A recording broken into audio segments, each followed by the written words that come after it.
Friends, Saudi Arabia को लेकर नया ट्रैवलिंग गाइडलाइन जारी कर दिया गया है, जो कि अभी हाल ही में सऊदी सरकार की तरफ से सभी नागरिकों के लिए आया है। जो लोग भी सऊदी अरेबिया ट्रैवल करने वाले हैं, उन सभी लोगों के लिए ये नियम जारी किया गया है। तो आपको बता दें कि जो लोग भी सऊदी अरब जाने वाले हैं, उनके लिए ये नियम पता होना बहुत ज़रूरी है, क्योंकि यहाँ पर सऊदी सरकार ने इन नियमों का पालन नहीं करने पर 2 लाख रियाल तक का जुर्माना और 2 साल तक की कैद भी रखी है।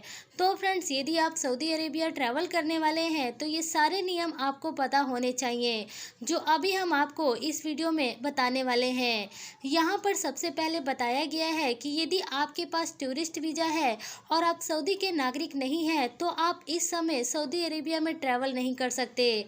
इसके अलावा अगले पॉइंट में इस बात की जानकारी दी गई है कि सऊदी आने से पहले आपको अपना कोरोना का नेगेटिव टेस्ट कराकर ही आना पड़ेगा, और ये नेगेटिव टेस्ट आपका 72 घंटे से पुराना नहीं होना चाहिए। इसमें 8 साल से कम उम्र वाले बच्चों को कोरोना का नेगेटिव टेस्ट कराने की ज़रूरत नहीं है। चलते हैं अगले पेज पर। तो फ्रेंड्स, यहाँ पर आप देख सकते हैं कि सऊदी सरकार ने इस बात की भी जानकारी दी है कि ये सभी नियम उन देशों पर लागू नहीं होगा जहाँ से अभी तक सऊदी से अंतर्राष्ट्रीय उड़ानें चालू नहीं हो पाई हैं, जैसे कि ब्राज़ील, इंडिया और अर्जेंटीना। आप इन 3 देशों से सऊदी अरेबिया में सीधा ट्रैवल नहीं कर सकते। सऊदी अरेबिया पहुंचने के बाद आपको अपने हेल्थ डिक्लेरेशन सबमिट करनी पड़ेगी। इसके अलावा आपको 3 दिन होम क्वारंटाइन भी रहना पड़ेगा, और तीसरे दिन आपको एक और कोरोना वायरस का जांच कराना पड़ेगा। यदि आप टेस्ट नहीं कराएंगे तो आपको 7 दिन होम क्वारंटाइन में बिताना पड़ेगा। इसके अलावा आपको मोबाइल ऐप भी डाउनलोड करना पड़ेगा, जो कि आपको ऊपर स्क्रीन पर दिख रहा होगा।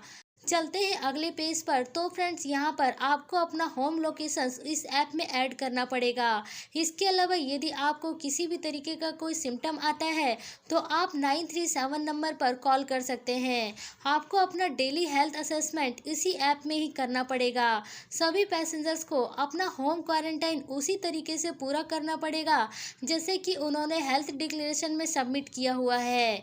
इसके अलावा ये नियम उन लोगों के ऊपर लागू नहीं होगा जो भी फ्लाइट के क्रू मेंबर्स हैं, या फिर ऐसे पैसेंजर जो कि सऊदी अरेबिया से किसी दूसरे देश में ट्रैवल करने वाले हैं, लेकिन उनके पास कोरोना का नेगेटिव रिपोर्ट होना ज़रूरी है। इसके अलावा उनको किसी भी तरीके का कोई भी सिम्टम ना हो, तो ही वो क्वारंटाइन से बच सकते हैं। इसके साथ ही सऊदी की सरकार ऐसे देशों से भी अंतर्राष्ट्रीय उड़ानें ऑपरेट नहीं कर रही है जहां पर नया कोरोना वायरस पाया गया है, जैसे कि साउथ अफ्रीका और यूके। यदि आप इन देशों से ट्रैवल करने वाले हैं सऊदी अरेबिया, तो आप सीधा सऊदी अरेबिया नहीं आ सकते। आपको किसी दूसरे देश में 14 दिन स्टैंड करना पड़ेगा, फिर आप उसके बाद सऊदी अरेबिया आ सकते हैं। लेकिन यहाँ पर यदि आप सऊदी के नागरिक हैं, तो ऐसे हालात में आप इमरजेंसी बेसिस पर सऊदी अरेबिया आ सकते हैं, और आपका 14 दिन का क्वारंटाइन किया जाएगा। इसके अलावा बाकी दूसरे सभी देशों के साथ 7 दिन का क्वारंटाइन रखा गया है। इसके अलावा फ्रेंड्स, आप बात कर लेते हैं कि यदि आप सऊदी अरेबिया जाते हैं तो आपको किस किस तरीके का फाइन लग सकता है। तो फ्रेंड्स, यहाँ पर यदि आप क्वारंटाइन के नियमों का पालन नहीं करते हैं, तो आपके ऊपर 2 लाख रियाल तक का जुर्माना लग सकता है, और यदि आप सोशल डिस्टेंसिंग, फेस मास्क का पालन नहीं करते हैं, तो आपको 1000 रियाल तक का जुर्माना लगेगा। साथ ही साथ आपको 2 साल तक की कैद भी हो सकती है। फ्रेंड्स, ये सभी जानकारी खुद सऊदी की वेबसाइट से भी जारी की गई है, और इन नियमों का पालन करना आपके लिए बहुत ज़रूरी है। यदि कोई पैसेंजर्स या कोई भी सऊदी का नागरिक इन नियमों का पालन नहीं करेगा, तो उसको जुर्माना और जेल दोनों हो सकता है।